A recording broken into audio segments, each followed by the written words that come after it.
জাতীয়তাবাদী দলের নির্বাচনী ইশতেহার যেগুলো ছিল, যেমন ফ্যামিলি কার্ড ছিল, হেলথ কার্ড ছিল, কৃষি কার্ড ছিল, মৎস্য কার্ড ছিল, হ্যাঁ, এটা কিন্তু পৃথিবীর ইতিহাসে একটা নজিরবিহীন ঘটনা।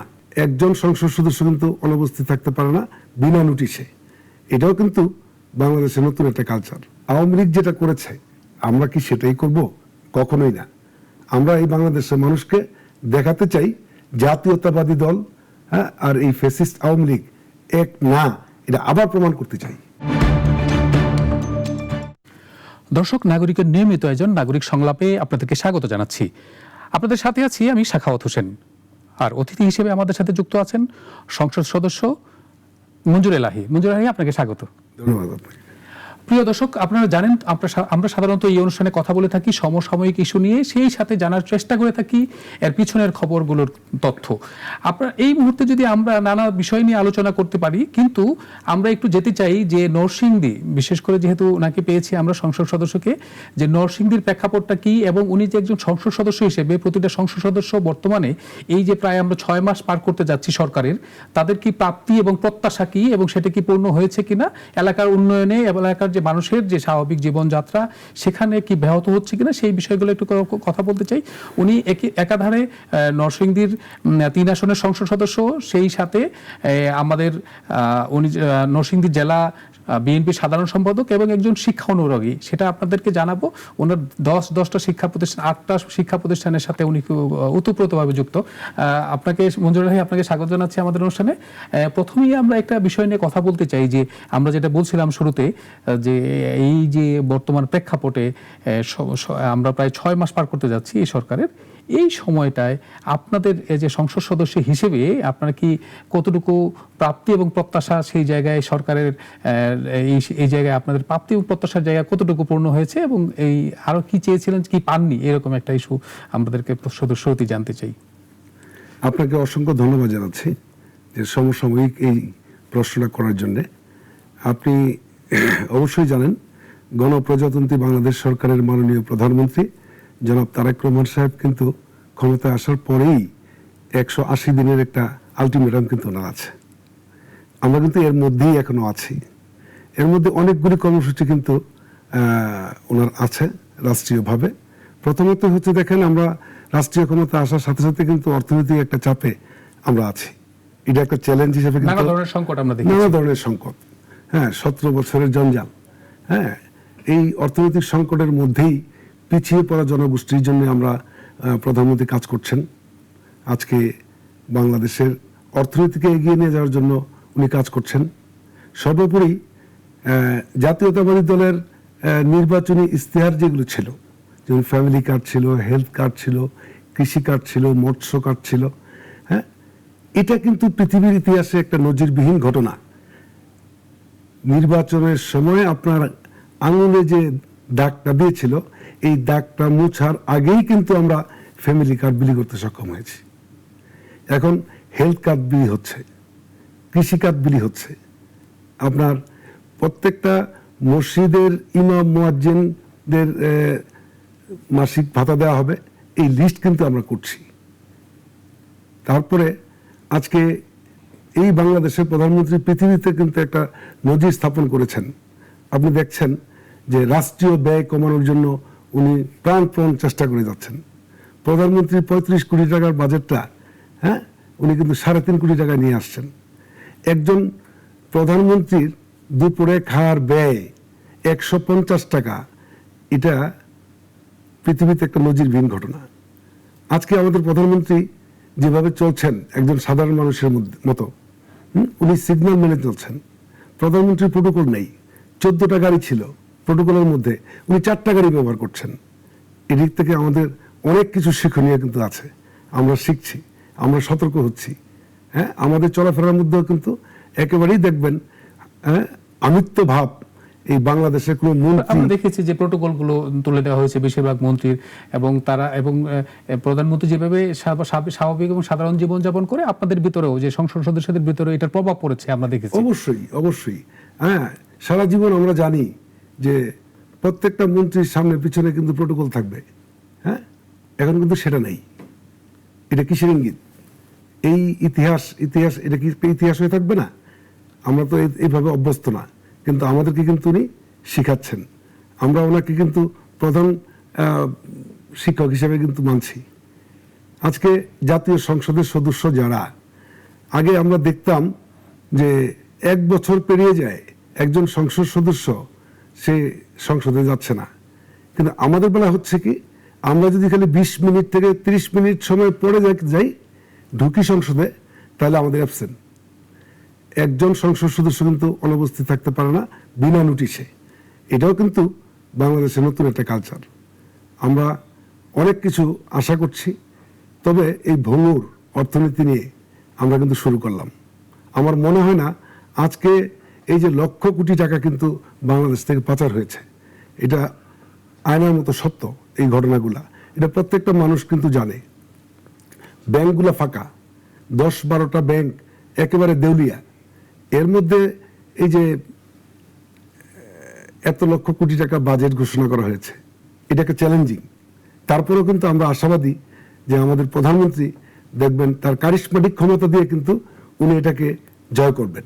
তারপরেই কিন্তু আমরা বুঝতে পারবো যে আসলেই আমরা যে ওনাকে প্রধান শিক্ষক হিসেবে মানছি, হ্যাঁ, এটা বাস্তবায়নটা কিন্তু উনি করবেন, আমরা আশা করছি। কিন্তু আমার একটা প্রশ্ন আছে সেই জায়গায়, আপনি বলছিলেন যে তালিকা করছেন নানা জায়গায়, যে আমি জানি না যে শিবপুর এবং নরসিংদী এই অঞ্চলে এখনো পর্যন্ত ওই নানা যে কার্ডগুলো আছে সেগুলো চালু হয়েছে কিনা। অনেকেই বলে যে দলীয়করণ হচ্ছে, আসলেই কি হচ্ছে? তৃণমূল পর্যায়ে কি অবস্থা দেখতে পাচ্ছেন? নিন্দুকরা তো এরকম কথা বলবেই, এটাই স্বাভাবিক। আপনি শুনলে অবাক হবেন, আমি এখানে বসা আছি, আমার একটা নির্বাচনী এলাকা আছে এবং সেখানে একজন ইউনো আছে, সরকারি কর্মকর্তা আছে, সরকারি গেজেটেড অফিসার 17 জন। 7 দিন আগে নিয়োগ হয়েছে, নিয়োগ পরীক্ষা হয়েছে। ফ্যামিলি কার্ড যারা নিবন্ধন করবে, একটা ইউনিয়নে 9 জন আর একজন ক্যাপ্টেন, এই 10 জনে কাজ করবে, 9টা ওয়ার্ডে 9 জন। এই সব মিলিয়ে কিন্তু 135 জন আমরা নিয়োগ দেবো একটা আমার নির্বাচনী এলাকায়। 1300 মতো দরখাস্ত পড়েছে। 135 জনের এগেনস্টে 1300 পরীক্ষা দিয়েছে। ইউনো, আমার দলের নেতৃবৃন্দ এবং আমরা সবাই কিন্তু মানে আশা করেছিলাম হয়তো এরকম 200-250 পড়তে পারে, কিন্তু যখন 1300 দরখাস্ত পড়লো, মানে এরা কি এই যে বেকার কর্মসংস্থান হচ্ছে এই জায়গাতেও নাকি? এই যে যাদেরকে নিছেন, মানে 1300 মানে যারা 1300 পরীক্ষা দিয়েছে এরা কারা? ওরা যারা বেকার শিক্ষিত, এই জায়গাটা এই জায়গাতেও এক ধরনের কর্মসংস্থানের সুযোগ তৈরি হয়েছে। মিনিমাম ইন্টারমিডিয়েট হতে হবে, আমরা মাস্টার ডিগ্রি হলে অসুবিধা নেই। হ্যাঁ, আমি আমার নির্বাচনী এলাকায় প্রায় 1 থেকে 1,500 লোকের সমাবেশ করে সমস্ত নেতৃবৃন্দকে উপস্থিত রেখে আমি সরকারি কর্মকর্তাদেরকে হুঁশিয়ারি দিছি, একটা তদবির, ইভেন আমি নিজে একটা তদবির করবো না। মেধার ভিত্তিতে যারা এখানে আসবে তারাই কিন্তু টিকবে। এটা কিন্তু একটা নজিরবিহীন ঘটনা। অন্য আসনগুলোতে কি হয়েছে আমি জানি না, আমার নির্বাচনী এলাকা নরসিংদী 3 শিবপুরে এটাই কিন্তু বাস্তবায়ন হচ্ছে এবং রেজাল্ট কিন্তু হবে আগামীকালকে। আমি এখন পর্যন্ত জানি না কোন ইউনিয়নে কে কে টিকলো। তাহলে আপনি কিভাবে বলতে পারেন যে এখানে দলীয় ভিত্তিতে করা হচ্ছে? কোনোভাবেই না। এই যে আপনার মসজিদের নামগুলি লিস্ট করা হচ্ছে, ইমাম মুয়াজ্জিনদের নাম লিস্ট করা হচ্ছে, একেবারেই দলীয়করণ করা হচ্ছে না। আমি প্রধানমন্ত্রীর কিন্তু নির্দেশনা কিন্তু এরকম যে কোনোভাবেই কিন্তু এখানে দলীয়করণ করা যাবে না। ন্যায্যতার ভিত্তিতে যারা প্রাপ্য তারাই পাবে এবং ইন্টারভিউতে যারা টিকবে তারাই কিন্তু এই কাজগুলো করবে। হ্যাঁ, আমরা আওয়ামী লীগ যেটা করেছে আমরা কি সেটাই করব? কখনোই না। আমরা এই বাংলাদেশের মানুষকে দেখাতে চাই জাতীয়তাবাদী দল, হ্যাঁ, আর এই ফ্যাসিস্ট আওয়ামী লীগ এক না, এটা আবার প্রমাণ করতে চাই। আপনার কাজের মাধ্যমে সেটা বলুন। কিন্তু আমার প্রশ্নটা এই যে জায়গাতে ছিলাম আমি, শুধু আপনি তো একটা কনস্টিটিউশনের কথা বলছেন, কিন্তু আপনি কিন্তু একটা বড় দায়িত্ব আছেন আপনার এলাকায়। আমার প্রশ্নটা শুধু যে একটা কনস্টিটিউশন না, আমি জানতে চাই যে, কারণ দর্শকরাও জানতে চাই যে আসলেও কি আপনাদের কাছে কোনো মেসেজ আছে কিনা, কারণ যে অন্য কোথাও কি দলীয়করণ হচ্ছে নাকি স্বাভাবিক দৃষ্টিতেই হচ্ছে এই আর এখনো কি শুরু হয়েছে আপনার এলাকাতে কার্ড বিতরণ, কোনো ফ্যামিলি কার্ড বা অন্যান্য খাল খনন কর্মসূচি? খাল খনন কর্মসূচি আরম্ভ হয়েছে। হ্যাঁ, ফ্যামিলি কার্ড বিতরণ করা তো হবে, আগে তো কর্মী নিয়োগ করা হবে, সিলেক্ট করা হবে যে একটা ইউনিয়নে কয়টা ফ্যামিলি কার্ড পাওয়ার যোগ্যতা রাখে, তাই না? তারপরে তো কার্ড বিলিটা হবে। হ্যাঁ, কার্ড বিলি হয়নি এখনো। আমরা লিস্ট করার জন্য ওই যে কর্মী নিয়োগ দিচ্ছি।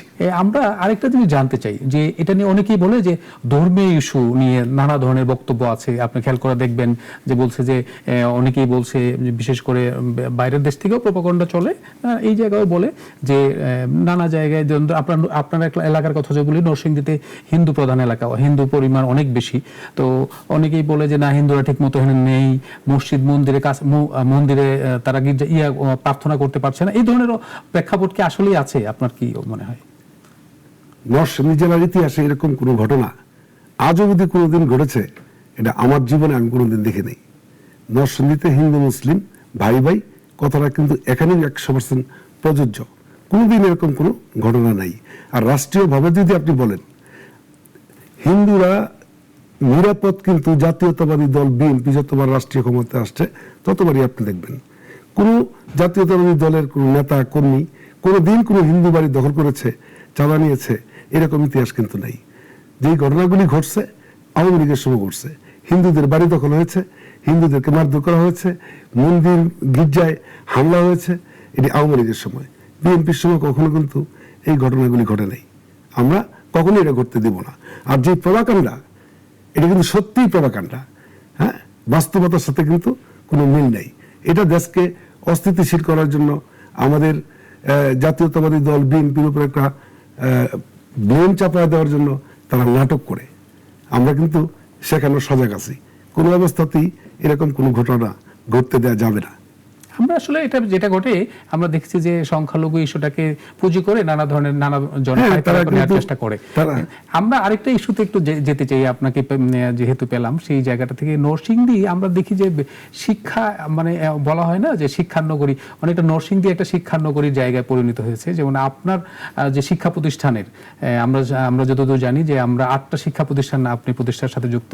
এই নরসিংদী কেন হঠাৎ এই শিক্ষা প্রতিষ্ঠানের দিকে, মানে এই জায়গায় কেন আপনি মনোযোগ দিলেন, কিংবা নরসিংদী কেন এরকম সারা বাংলাদেশে এরকম নাম করছে? দেখেন, নরসিংদী জেলা কিন্তু শিল্প সমৃদ্ধ। হ্যাঁ, সেটাই আমরা আজকে না, দেশ স্বাধীনের আগে থেকে, বিশেষ করে প্রাচ্যের ম্যানচেস্টার বাবুরহাট নামে খ্যাত শেখেরচর বাজার যেটা, হ্যাঁ, সেটা কিন্তু নরসিংদীতে অবস্থিত। বাংলাদেশের 70% লোকাল বস্ত্র কিন্তু এই নরসিংদী জেলায় তৈরি হয়। তো এখানে শিল্পের সমৃদ্ধ হওয়ার কারণে মানুষের হাতে কম বেশি টাকা পয়সা আছে। হ্যাঁ, তো এখন লেখাপড়ার দিকে নরসিংদীর মানুষ ঝুঁকছে। আপনি বিসিএস ক্যাডারও দেখবেন, হ্যাঁ, নরসিংদীতে কিন্তু প্রতি বছর প্রায় 50-60টা ছেলে মেয়ে কিন্তু নরসিংদী থেকে তারা পাশ করে বিসিএসে। নরসিংদীতে আমি যেই গ্রামে বসবাস করি, শহরের মধ্যে, এটাকে ব্রাহ্মণদী বলা হয়। এই ব্রাহ্মণদী গ্রামে আধা কিলোমিটারের মধ্যে আপনার 32টা স্কুল অ্যান্ড কলেজ। এবং শুনলে খুশি হবেন, এই 32টা কম্পিটিশন কিন্তু চলছে প্রতিদিন। এখানে 100% পাস করা আছে, এবং 100% পাস তো করেই, যদি 100 জন পরীক্ষা দেয় এর মধ্যে 50-60 জন কিন্তু A+ পায়। এরকম কম্পিটিশনে এখানে প্রতিষ্ঠানগুলো চলছে। আধা কিলোমিটারে 32টা শিক্ষা প্রতিষ্ঠান বাংলাদেশের এই মাত্র গ্রাম ব্রাহ্মণদী, সেটা নরসিংদীতে অবস্থিত। আর বোর্ডে ফার্স্ট সেকেন্ড থার্ড হয় এই প্রতিষ্ঠানগুলো কিন্তু নরসিংদীতে। হ্যাঁ, আমরা এখন মনে করি ওই যে জাতি যত বেশি শিক্ষিত সে জাতি তত উন্নত, ওদিকে আমরা মনোনিবেশ দিয়েছি আর কি। আপনার কি মনে হয় যে তাহলে আপনি তো নরসিংদীর কথা যেহেতু বলছিলেন, এই জায়গায় আপনি নরসিংদীবাসীকে কি বার্তা দিতে চান এই শিক্ষার আলোকে? একসময় ছিল শিল্প সমৃদ্ধ, এখন বাংলাদেশের মধ্যে শিক্ষার নগরী হিসেবে কিন্তু নরসিংদীর নামটা আসে। আমি গতকালকে একটা রেজাল্ট হয়েছে, হ্যাঁ, এখানে কিন্তু বাংলাদেশের মধ্যে নরসিংদীর একটা স্কুলে কিন্তু ফার্স্ট হয়েছে রেজাল্টের দিক থেকে। হ্যাঁ, বার্তাটা আজকে নরসিংদী জেলায় এমন শিক্ষা ব্যবস্থাটা এরকম একটা অবস্থায় আছে, বাংলাদেশের এমন কোনো জেলা নাই যেই জেলার স্টুডেন্ট আমাদের নরসিংদীতে নেই। সারা বাংলাদেশের মধ্যে নরসিংদীর নামটা ছড়িয়ে পড়ছে। এটা আমাদের একটা প্রাপ্তি, আমাদের সন্তুষ্টির জায়গা যে আমরা শিক্ষার নগরী হিসাবে নরসিংদীকে প্রতিষ্ঠা করতে পেরেছি। ধন্যবাদ জনাব মঞ্জুর এলাহী আমাদেরকে সময় দেওয়ার জন্য। ধন্যবাদ আপনাকে। প্রিয় দর্শক, এই যে নরসিংদী শিল্প নগরী নরসিংদী এখন শিক্ষার নগরীতে পরিণত হয়েছে।